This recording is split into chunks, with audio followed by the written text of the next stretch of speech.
Welcome to the Knight and Rose Show, where we discuss practical ways of living out an authentic Christian worldview. I'm Wintery Knight. And I'm Desert Rose. Welcome, Rose. So today, we're delighted to welcome a special guest onto the show, Krista Bontrager, also known as Theology Mom. Krista holds a BA in Communications from Biola University. She has 2 degrees from Talbot School of Theology, an MA in Theology and an MA in Bible Exposition. She's currently working on a DMin in Apologetics at Birmingham Theological Seminary. She is an author, podcaster, and former university professor. She has worked professionally in theology and apologetics for 25 years and transitioned into full-time ministry with the Center for Biblical Unity in 2021. Krista is also a co-author of a new book entitled Walking in Unity, Biblical Answers to 10 Questions on Race and Racism. Krista, welcome to the Knight and Rose Show. I'm so glad to be here. Thanks for asking me. Yeah. Well, today we'd love to talk to you about a topic that is important to us. We know it's important to you, and that is diversity. And in addition to just diversity, this whole idea of diversity, equity, and inclusion. So if you don't mind, let's start with a few definitions. What does DEI even mean? Yeah, and DEI, people might hear that in their workplace. It's an acronym that stands for, as you said, diversity, equity, and inclusion. And it's really a project that is the extension of the critical social theories. Some people may have heard of one of the particular critical social theories called critical race theory. That's out in the media. It's in our general population conversations now. Although I would venture that very few people actually understand what critical race theory actually means. And I would just give a very brief definition from Delgado and Stefančić's book. They were there at the inception of the critical race theory conversation. And in their book, A Critical Race Theory and Introduction, they talk about how it is a transformative, it is an idea that is meant to transform cultures.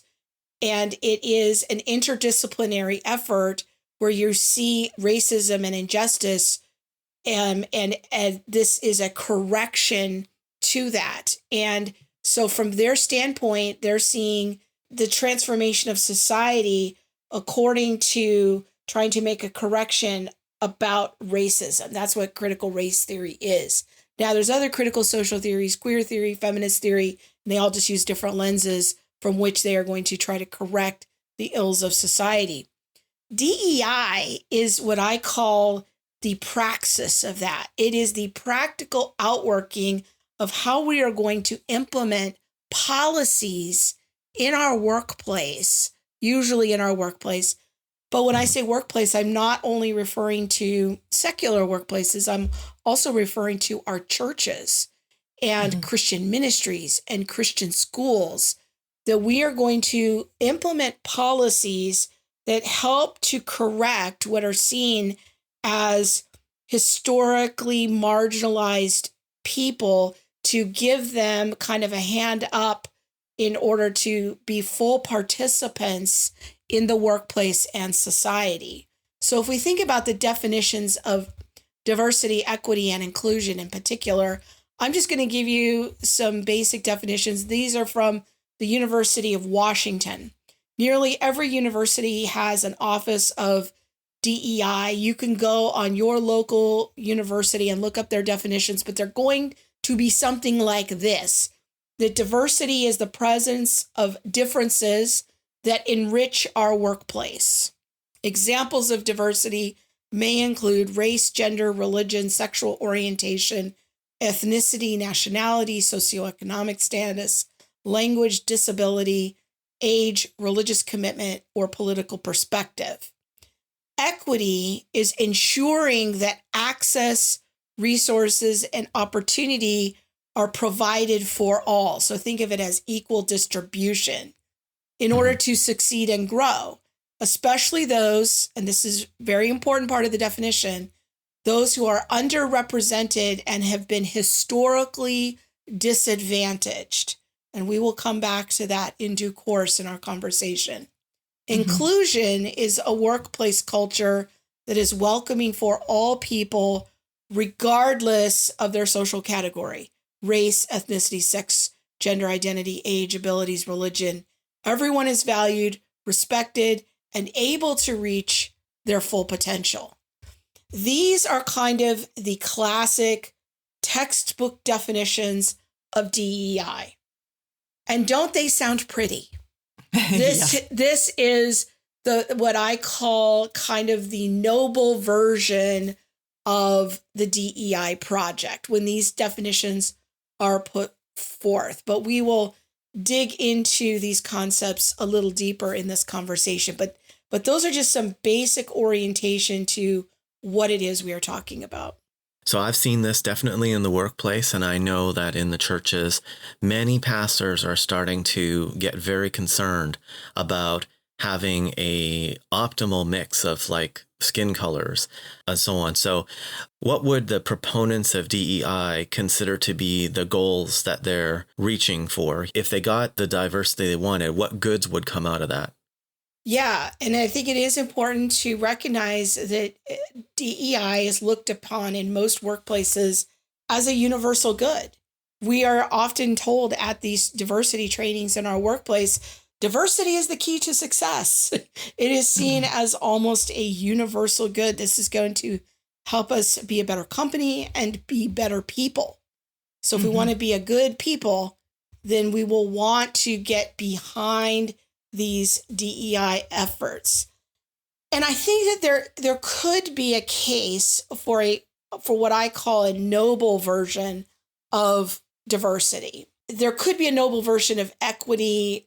I'm a little more skeptical on the inclusion part, but I think that a good version of diversity is about a hiring process that's as free from biased hiring as possible. Now, I don't think it's possible to be completely free from all biases because we all have biases. But I do think it's important to think about a hiring process where people are judged according to their merits, their qualifications, their experiences, and where we are expanding the talent pool to get as many qualified applicants as possible. And that we might even be looking in a talent pool and expanding our talent pool in places where we don't normally look for talent. So, for example, one ministry that my ministry partner, Monique, and I worked with, they came to us and they said, how do we diversify our staff?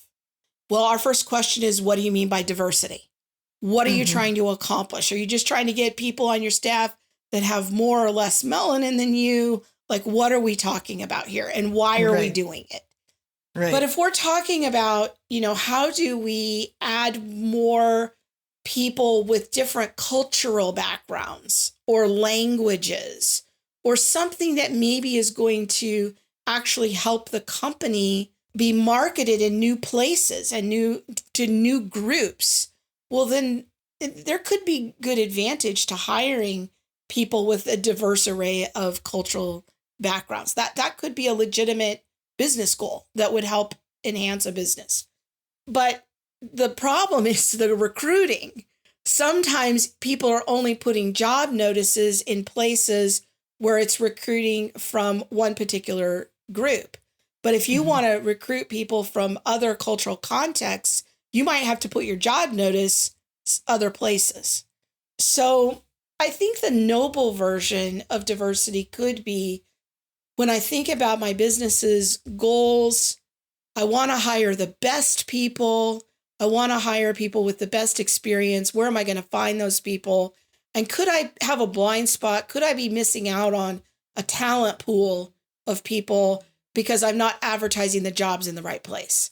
To me, that is the best version of diversity.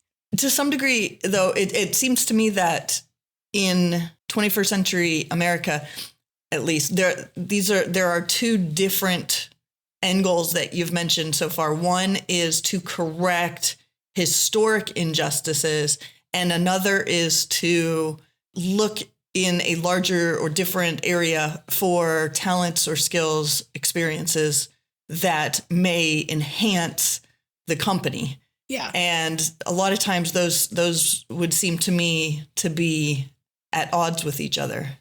Yeah. So now you're moving into the conversation of from the noble vision, as I've outlined it, to the darker side of diversity hiring. And that's where it starts getting focused almost exclusively around hiring people from these historically marginalized groups.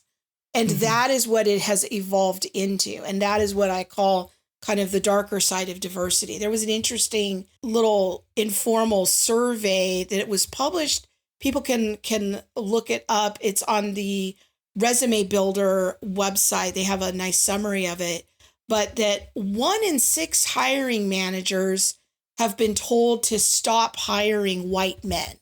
Now, why would they be told that? It's because white men are not seen as a historically marginalized group. And so for 1 in 6 hiring managers to have some perception that their company is telling them stop hiring white men, that's an interesting statistic, because now it doesn't seem like we're hiring based on merit anymore. It doesn't seem like we're necessarily trying to find the best talent for our company. Rather, a different agenda is in play.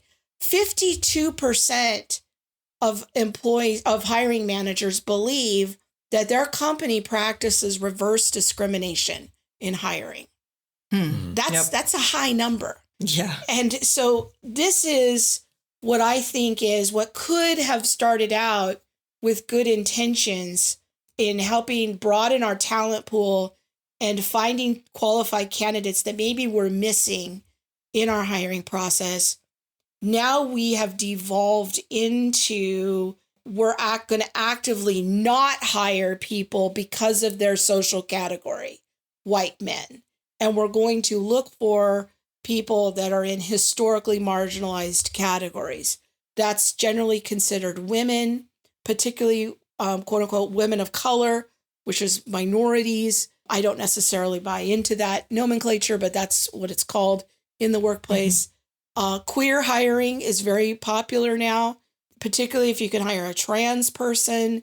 That's going to get you some, bonus points with entities like the Human Rights Campaign. And many of our big Fortune 500 companies belong to and want to get those points from the Human Rights Campaign. I've done a whole podcast about that in June of 2023. If people want to hear me do a deep dive on the Human Rights Campaign and all of those points that they get. But yeah, that's important. Yeah. So this is where we are, to the point that there's people can Google it. There's a memo from Disney that came out a couple of years ago where they were just, outlining their goals for diversity. And it really starts to look like quotas, if I'm honest, where we're going to have 50% of our shows are going to feature members of historically marginalized groups as main characters, or we're going to have 50% of our prominent filmmakers that are in managerial positions that they are going to belong to historically marginalized groups. And so this is where diversity has kind of devolved to. All right, I kind of have a couple questions about this. So for the first thing, since you were mentioning the Human Rights Campaign, I think most of our regular listeners are going to remember that I wasn't born in the United States. I had to get sponsored by a large company in order to get my green card. And the company that sponsored me, it has to be a large Fortune 100 company. And the particular one that sponsored me was a platinum partner of the Human Rights Campaign. And so I had to survive many, many years in this company, kind of keeping my cards close to the vest, because as you mentioned, even though they stated that they were very inclusive, it causes a lot of problems for Christians if we have to kind of be forced to affirm this in order to work for this company. And it can come up in your performance review. How did you do at contributing to our goal of diversity? And the second question I had was, how does this affect the quality of the work that's provided? If you say, well, historically, I'm not trying to be silly here, but historically, say, witch doctors have been underrepresented in the healthcare community. So now we're going to start hiring people who have, a background in, I don't know, voodoo and see if they can do surgery as well. So there's just a couple of things that kind of occurred to me. I was wondering if you wanted to speak to either one of those. No, you're exactly right. Because if we were to think about the matrix of oppression that is out there, and people can go Google that, matrix of oppression, and you can see a figure that is put forward in a lot of these diversity workplace trainings. You will notice that Christianity is seen as an oppressor or privileged group. And others, we might say, are in the oppressed group. Muslims, they're an oppressed group that is on the rise. They have a lot of social capital right now. Hindus and Buddhists as well. Jews would also be in that category, but now we're having a national conversation about what category Jewish people belong in. Are they in the oppressed group? Are they in the privileged group? But I think that your witch doctor example is an important one to consider, is the rise of paganism, the rise of spiritism and animism. I think that these kind of more local, tribal kinds of religions are on the rise. And we would be remiss in not noticing that people in the Black community, for example, in the African American community, people who have grown up in church and deconstruct from the faith. Deconstruction is a big conversation right now that my friend Elisa Childers, has been kind of at the tip of the spear of that discussion. But to my knowledge, she hasn't really explored yet what deconstruction looks like in the African American community, because it tends to look like deconstructing into a Black cult, such as the Black Hebrew Israelites or the Nation of Islam, or for Black women, deconstructing into African spiritualism, voodoo, witchcraft. Right, exactly. That would be considered, I would say, under the matrix of oppression, a historically marginalized group. And do we need to have a place at the table for those kind of people so that we can get their standpoint on things? And this is connected to a branch in philosophy, or a movement in philosophy called standpoint theory. And the thought is that you need representation from all of these historically marginalized groups. This could include voodoo or witch doctors or African spiritualism. We need to have those voices in our boardrooms or at our executive team levels in order to make sure we have a fully orbed, diverse array of voices. And the bait and switch with that, of course, is that white people, men, quote unquote, heteronormative, which I don't even like that term because the term automatically borrows from gender theory, but Christian, these are never looked upon as helping you reach your diversity goals. These are not part of the diversity count. And so when we're talking about diversity in the real world, not the noble version of it, but in the real world and how it shows up, it really just means we're going to hire the people who affirm the ideology.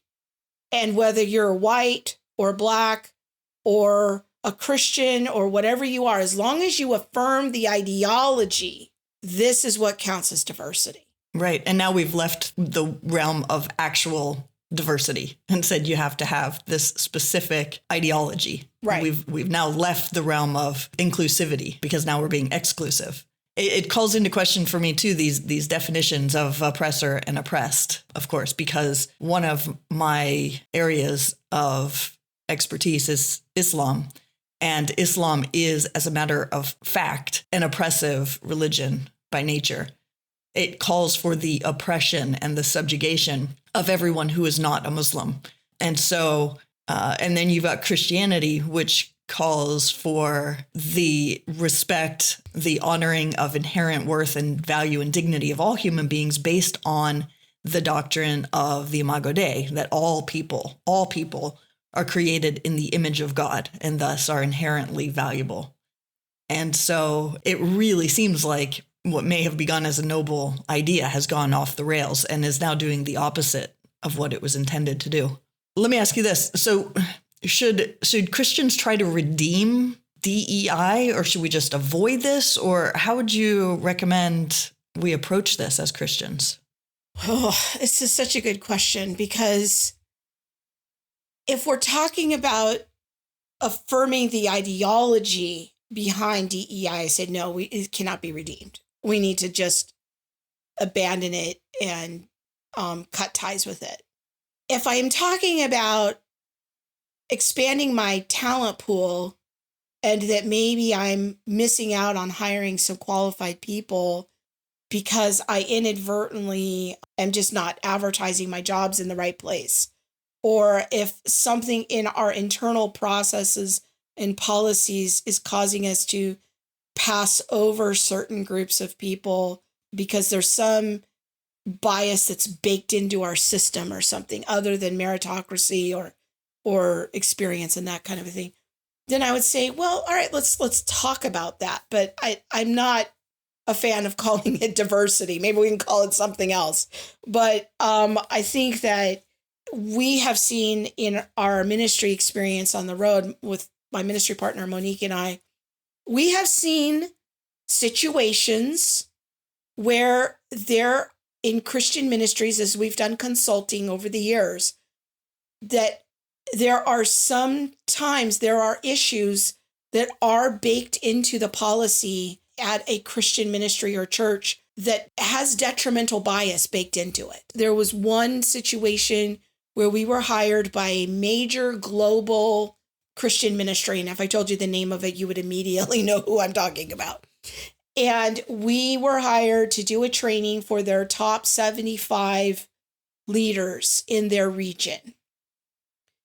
And 74 out of the 75 were white. Mm-hmm. But 85% of the people who were under them were African American or some other minority. Okay. And so Monique just asked the top 4 leaders, the tippy top out of the 75, she says, so tell me about your process for how you promote people to this team of 75 people. Mm-hmm. Because it strikes me as a little odd that 85% of your employees under this 75, and that number under them is in the thousands of employees. Wow. Yeah. My first thought when you said, 74 of the top 75 are white, the first thought that comes to mind is, okay, well, are we talking about like Appalachia or some like region that is, no. entirely white, but no. Clearly not. We are not. Go ahead. And so in talking to them about their process, they had a process baked in that did seem to favor a certain group of people and disfavor another group of people. Mm-hmm. That to me was an issue of a legitimate problem. Now, I don't think that the cure for that problem is we need to bring in DEI. Like, I think that we need to get a better process in place. Maybe we don't have clear and objective, merit-based criteria for how people are promoted. They had a very highly subjective system where they kind of promoted internally with people that they knew. Mm-hmm. And apparently the white people only knew white people. It was really a problem. And so I'm not saying that, there's no problems out there in the workplace. I think it's a worthy conversation to look at internal policy structures, to think about how we can have objective criteria for hiring and promotion and retention and all of that. But I'm not a fan of trying to redeem DEI. I think we should call it something else. Yeah. What are some of the consequences that you've seen of DEI, the way it is actually being practiced, that are disadvantageous? Yeah. I think that the statistics are starting to emerge now. I mean, there was another study that because, when you bring this up, inevitably people say, well, you're just being oversensitive. You're a sensitive white person. You're a sensitive Christian. But in the wake of George Floyd, for example, people can go on Bloomberg. There was a summary of a study that was done that since George Floyd, corporate America, they promised to hire more people of color, and they actually did that. And there was a survey of the S&P 100 companies that have diversified their workplace. They hired 94% of their new hires were people of color, and only 6% were white. And so this ideology is having a huge impact. Mm-hmm. What we see on the road is a general discouragement among young people about their prospects, and we see this among Asian students. We see this among, white students in particular, sometimes with Indian students from Southern Asia, India. They tend to excel in school. They have a culture that teaches them to excel, and they're concerned. They're concerned about their job prospects in a Fortune 500 company, especially if they're strong Christians. They're discouraged. I think other people are coping with it by opting out of a college education, going to trade schools. We're hearing more about that. Mm-hmm. And I don't necessarily think it's a bad course for some people. But if you want to be an attorney, a doctor, a school teacher, you have to go have special training. Not everybody can go be a plumber or an electrician. And I bless all tradesmen. I think it's a noble profession. I think I'm a vigorous advocate that all honest work is biblical and noble and ought to be, extolled as such when good men go to support their families. I'm all for it. But some people, want to go into highly specialized fields, and they don't want to do that. They don't want to become a plumber. They want to become a doctor. But DEI is also restructuring our entire medical system. Yes. And, how we are prioritizing even medical decisions. I mean, we're a little off topic, but I'm going to give you an example here. There is one of the other critical social theories is called fat studies. Yeah. Mm-hmm. Where fat people are considered an oppressed group, much like, Black people or African Americans have historically been an oppressed group, or queer people, fat people are. And so there's thin privilege. Instead of white privilege, there would be thin privilege. So Rose, you're adding to your socially oppressive categories there. You're pretty fit. I need to stop working out. Yeah. So, but now if you go to a nutritionist, and this happened to my best friend, is that she was visiting the nutritionist. She was referred by her doctor to go to the nutritionist because she was having a lot of food allergy issues. And the nutritionist had been apparently gone to school where they were informed by fat studies. And she was making recommendations about nutrition based on the principle of not shaming anyone. And we're not going to talk about the obesity problem, and making recommendations for food that really don't make any sense at all for, a healthy person. And so this conversation is gone far beyond now trainings in our workplaces about hiring and promotion and retention. Now it's shifting into becoming a world view, and it's beginning to completely change how we engage in medical conversations. I've had multiple doctors tell me now that they're very hesitant about talking to their patients who are obese, and especially if they're Black and obese. I can't bring this up, that, your quality of life is suffering, your health is suffering because of your situation. And so this is where it gets really tricky, and it starts to show up in adverse ways. Yeah. Yeah. So we're recording this with cameras on right now. So Krista can see that I'm clearly not white. I'm actually, my family is West Indian Black. So think like the Caribbean and South America.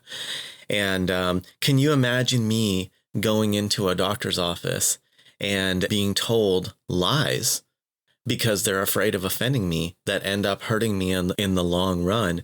It's just so counter to what you're paying a professional to do. And the funny thing is that you really do have to pay people money to do this work for you, but they can't actually solve your problem because they've been taught to be so afraid of offending you. And I've actually, seen this happening in families where the parents are dysfunctional and the children are diagnosed. Rather than question the bad parenting that's going on or whatever, they just prescribe them medication to deal with something that really should be a problem of you need to take care of yourself better. You need to make better decisions. Well, in addition, we see that everybody is being put at risk when minority grouping is prioritized above merit for things like becoming a surgeon or becoming a pilot or an air traffic controller. It's sad because I think that many of the African Americans that I've met through our ministry, they would never want to be hired because of some weird form of tokenism of, Right. You're a Black person, so yeah, come on over. They want to earn their way. They want to be qualified. They want to show their diligence and their hard work ethic, and that it is an extension of their Christian worldview. And many African Americans that I know would fall in that category. They are not interested in being tokenized this way. In fact, historically speaking, I would say prior to the rise of the welfare state, historically speaking, the African American community is a very proud community of hardworking, industrious, entrepreneurial people, God-fearing, church-centered culture. Now, that's not often what we see today anymore in the African American community. Tragically, I feel like their culture has been hijacked by some very bad ideas. But the African American Christians that I know have no interest in being tokenized this way. They are more connected to their roots in the true African American culture of 50 and more years ago. And it bothers them when they hear these things. It bothers them deeply to hear about Black people being treated with inequity in the workplace or not being fired when they ought to be. And so let us not think for a minute that those viewpoints actually represent many people within the African American community. But yet that is the practice in how it is showing up in many of the workplaces. And so I just want to make that careful differentiation. Yeah, that's an excellent point. To some degree, I can relate to that on a small level, in that I was a student athlete and I was top of my class, and I was offered a full scholarship to one of the best academic universities in the country, but the full scholarship was for athletics.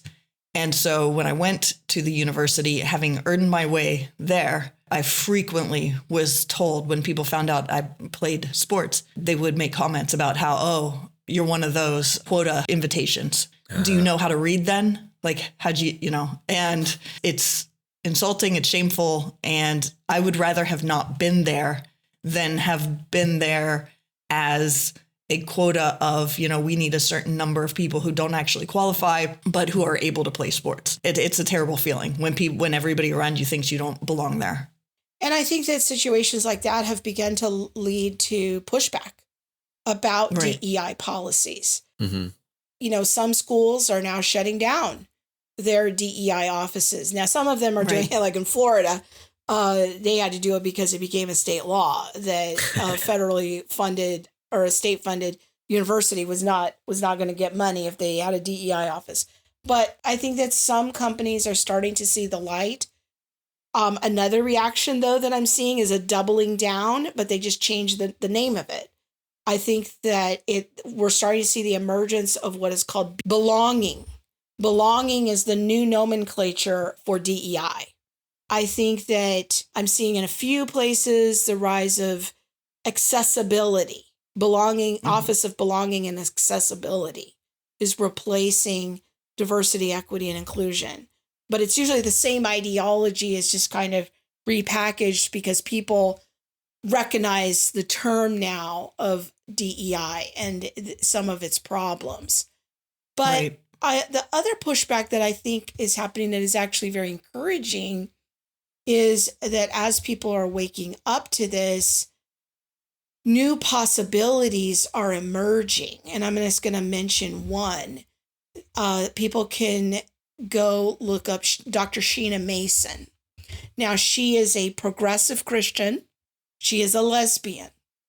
But she has a very interesting project called The Theory of Racelessness.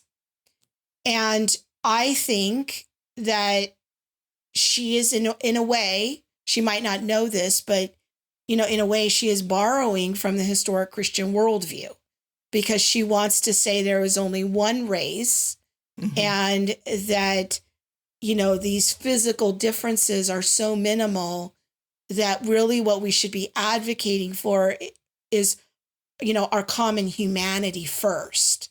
And she sees the solution to racism as being her project of racelessness. Now, I would love to see some secular companies take up her framework and her model, which I think has some in common with historic Christianity, and to build a new project, a new workplace kind of framework on racelessness, that we are going to focus the conversation on hiring through merit and, going more toward this more noble vision of diversity as I've laid it out. Now, we could debate whether there's pros and cons of that and the fact that she's not a Christian, but I do think that it's good and positive that there is enough pushback now that conversation is even possible. In 2020, that conversation wasn't even possible. But there's enough cracks in the dam now that people are at least willing to start publicly asking some questions. And I think that's a good thing. I think that, we're far, far away from dismantling the whole structure. But my hope is that a competing model will rise and that will be, because people will not abandon a faulty model until there's a competitor that seems viable. They have to have something to swim to. You can't just tear down one system of thought without having a replacement system. And so I would love to see some secular natural law type version of fair treatment in the workplace and respect and honor and dignity and that sort of a thing in the workplace, but based on, more of a natural law approach. I think that there's a need for that, but people will not abandon DEI, I don't think, until there's an alternative.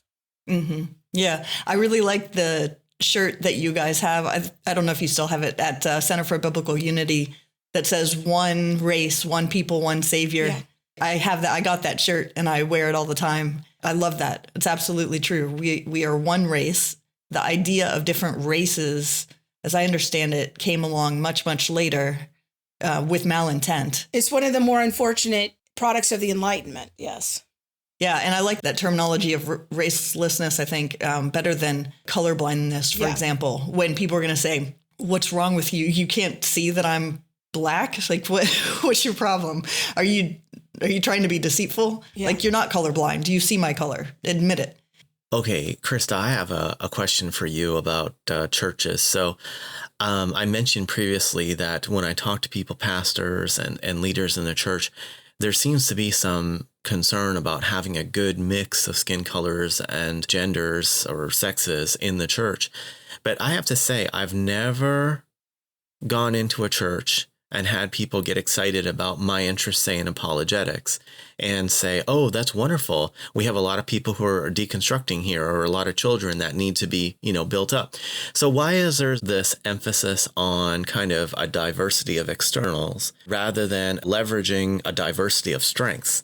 Yeah, that's such a good question, because when I train people on diversity issues, and we are available for doing trainings on diversity and for Christian ministries and churches and Christian schools and that sort of a thing. When I lead them through the biblical part of like how to think about it biblically, I go right to 1 Corinthians 12, Ephesians 4, of how God has given us a diversity of gifts.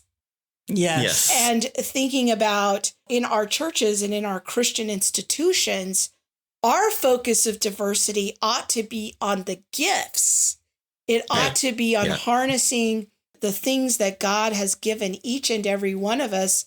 Like for you in apologetics, like how can we harness that in our local church? We have some people who are deconstructing, and we have some people who are borderline deconstructing. How can we provide some interventions? And we would love to get you in the high school youth group doing a Q&A once a month. And like, let's harness that gift. To me, that should be the primary type of biblical diversity that we should be talking about in our Christian institutions. But I hear almost none of that. Exactly. And rather what people come to us and they want us to help them with is, how do I get more Black and brown faces on my website through hiring? And we usually tell them that's not the right path. And sometimes that ends the conversation very quickly because that was not the advice they were looking for. But, I think that if you want to diversify your staff with Black and brown people because you think that that's the noble thing to do, you're not asking the right questions. You're just not. Now, where that might be relevant is, let's say you have a church that was established 40 years ago, and it's a Chinese-speaking church. And 40 years ago, that was a predominantly Chinese-speaking neighborhood. But in that 40 years now, the neighborhood has kind of changed. And all your neighbors in the 5-mile radius, most of them are speaking Farsi. And your Chinese-speaking church, maybe you even have a second-generation service that you do for second-generation American-born Chinese people that's in English. But that's not really ministering to your Farsi-speaking community that's right around the church. And they're all looking at you and thinking, like, that's not relevant to my life. Where hiring a particular person from a particular group might matter is when it becomes a gospel mission. And those elders in that Chinese church get together and they realize, you know what? We need to start a Farsi church plant. And we're going to give them our building for free. And we're going to resource them for the first 3 years to get a paid pastor in here. And we want to find a pastor who their primary spiritual gift is evangelism. And that they are a cultural insider who speaks Farsi natively, understands the culture, and, that we're going to set up and support a gospel-oriented ministry, and we're going to be a light in a dark place. Okay, that's when, quote unquote, diversity hiring really matters. We are finding a cultural insider to have a gospel-oriented ministry. I can see that case. But what we see in the book of Acts, for example, is that God's quote unquote diversity program, if you're really preaching the gospel, people from different cultures and ethnicities will just kind of naturally appear. When we see the church in Antioch send out Paul and Barnabas, and it gives us this list of those sending elders, it's a fairly culturally diverse group.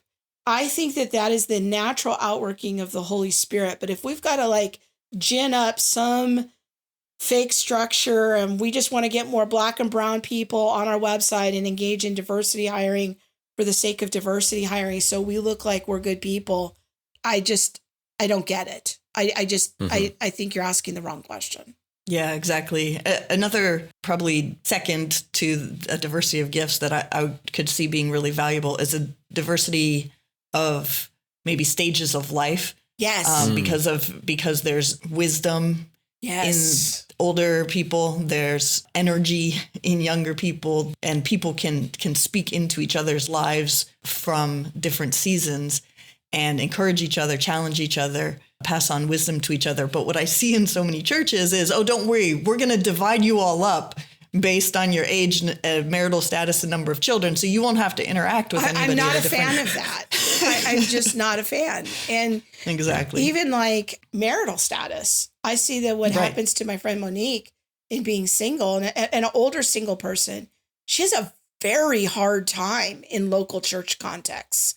She really struggles, and she's trying to figure out, like, how do I navigate a world where, you know, I'm kind of isolated from the married people, and so much of the energy in the local church goes to the married people. And where does that leave me? And so those are some things that she wrestles through all the time. I think that if we're going to have a biblically informed local church, we have to be asking those kinds of intergenerational questions of treating the older men and women like mothers and fathers, and one another as brothers and sisters, and what can the older women be speaking into the younger women, and so on. But also in single and married people, that, you know, we need that mix too. And so I think that those would start to approach a more biblical vision of quote unquote diversity. But the world's version of that is so far removed from what God is informing us. And that's what breaks my heart, was when we consult with churches and they've been so steeped in the world's version of diversity, they can't even see it. So when we start talking to them about scripture, for them, it almost feels like it's not enough. It's not adequate.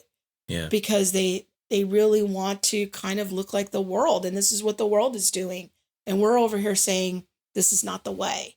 But the Bible has a better plan, a better hope. Amen. Absolutely. Yeah. Well, that's a great place for us to end those questions about that topic. So let me ask you, though, before we completely finish, where can people find your work online? What can you tell us about your new book? Yeah, you can follow me at the Center for Biblical Unity. Just go to Center for Biblical Unity, all one word, .com. And there you can find about the work that my ministry partner, Monique Dusan, and I do related to justice. We're one of the only ministries trying to help inform and educate people consistently on all the critical social theories. We're not just about race. We're also about informing people about queer theory and child studies and feminist theory and fat studies and all of it. We have 4 podcasts. The All the Things podcast is kind of our flagship podcast, where we talk about current events in light of the Christian worldview. I have a podcast called Theology Mom, where I do more of theological teachings for regular people. I try to keep it interesting for people that do not have a theology background, but to help them understand and appreciate the importance of theology. Monique has a podcast with our friend Kevin Briggins on issues in the African American community through the lens of the Christian worldview. It's called Off Code. And I find that podcast to be so educational. I've learned so much by listening to that podcast. And then we have a more informal podcast on kind of breaking news types of things, viral videos, and that is called The Family Meeting. And that's just kind of an occasional podcast as we have time.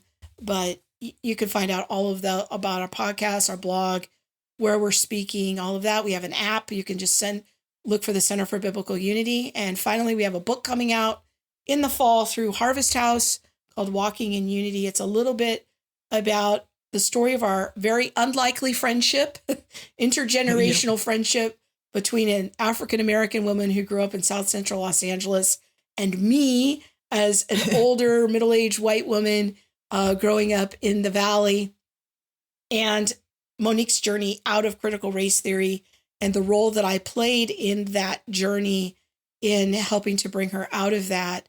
And then along the way, we tell some frankly embarrassing stories about ourselves.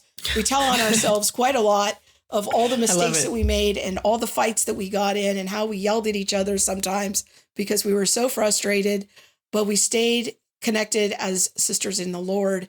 And we answer 11 of the most common questions that we get at the ministry related to race and racism, but from a very solidly Christian standpoint. So that'll be coming out in the fall. And again, it's called Walking in Unity, and it will be available everywhere. Awesome. All right. Thank you so Excellent. much for coming on the show. So that's a good place for us to stop for today. So listeners, if you enjoyed this episode, please consider helping us out by sharing this podcast with your friends, writing us a 5-star review on Apple or Spotify, subscribing and commenting on YouTube, and hitting the like button wherever you listen to this podcast. We appreciate you taking the time to listen, and we'll see you again in the next one.